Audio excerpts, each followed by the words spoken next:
Como funciona a retificação de registro imobiliário quando o imóvel confronta com um rio?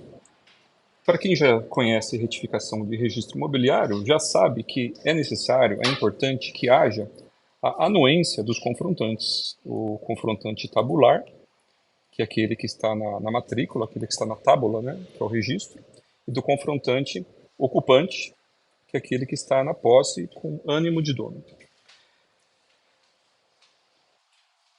Então é necessária a anuência de um confrontante aqui e de um confrontante aqui.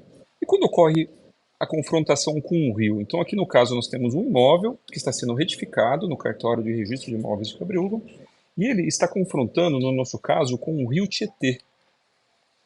Então, ao sul, Cabreúva se confronta com o rio Tietê. E quem será que tem que fazer a anuência? É o proprietário que está do outro lado? Ou não? Quem será? Então, vamos lá. Primeira coisa, essa situação ela é complexa. É uma das poucas decisões que eu vi que a corregedoria decidiu que certas situações muito complexas não são analisadas no administrativo, nem mesmo pela corregedoria no processo administrativo, só no processo de cunho jurisdicional que seria analisado. Que confusão é essa? Havia, antes da Constituição de 88, o Código de Águas, que ele diz sobre a propriedade dos cursos d'água. Quando que um rio desse é público, quando que um curso d'água pode ser uma propriedade particular e não pública, tá? E depois veio a Constituição Federal de 1988, que também tem artigos que ela diz quando um curso d'água é público, quando não, tá? Porque uma coisa é um córrego que nasce numa propriedade e morre nasce aqui e morre numa propriedade vizinha, por exemplo. Nessa hipótese,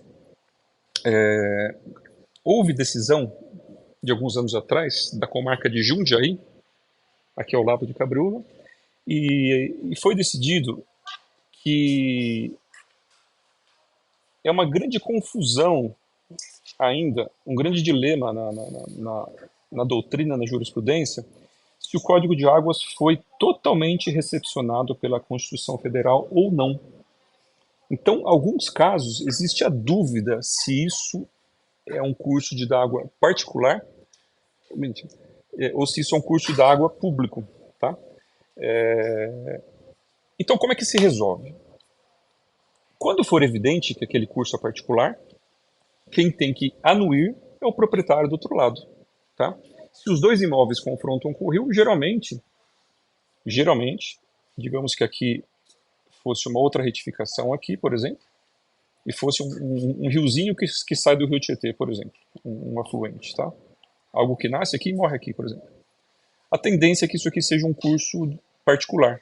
Então, a propriedade desses dois imóveis, geralmente, ela vai até o meio, então eles se confrontam, às vezes, no meio do rio, geralmente. Então o confrontante, nesse exemplo aqui do lado, é o proprietário do outro lado. E o rio Tietê? É um rio grande, nasce no estado de São Paulo, ele vai ganhando volume, ele passa por vários municípios. Com o rio Tietê, eu acho que já é consenso jurídico de que ele é propriedade do Estado. A gente tem que até olhar a extensão dele, se ele passar por mais de um Estado, talvez pela Constituição e pelo Código de Águas, seja até uma propriedade da União. Salvo engano nesse detalhe, ele é propriedade do Estado. Então, quem tem que anuir aqui é o Estado de São Paulo. Ou anuir ou ser notificado para, para essa retificação. Precisa anuir o proprietário do outro lado? Poxa, tem lugar que o Tietê tem 30 metros de largura, por exemplo. Né? Quem está do outro lado lá precisa ser chamado, é outro município, outra comarca, outro registro, precisa. Tudo indica que não, tá? A não ser que em norma, em decisão, em São Paulo ou outro estado, surja uma decisão em sentido contrário. Em regra, meu entendimento é de que não precisa, tá? Mas sempre ressalvo em todo ensinamento, porque o direito é dinâmico e varia de local para local. Sempre analisar aí as normas estaduais, as decisões mais recentes e a legislação atualizada, certo? Eu sou o professor Marlon de Brito, oficial de registro de imóveis, com 30 anos de experiência de cartórios extrajudiciais.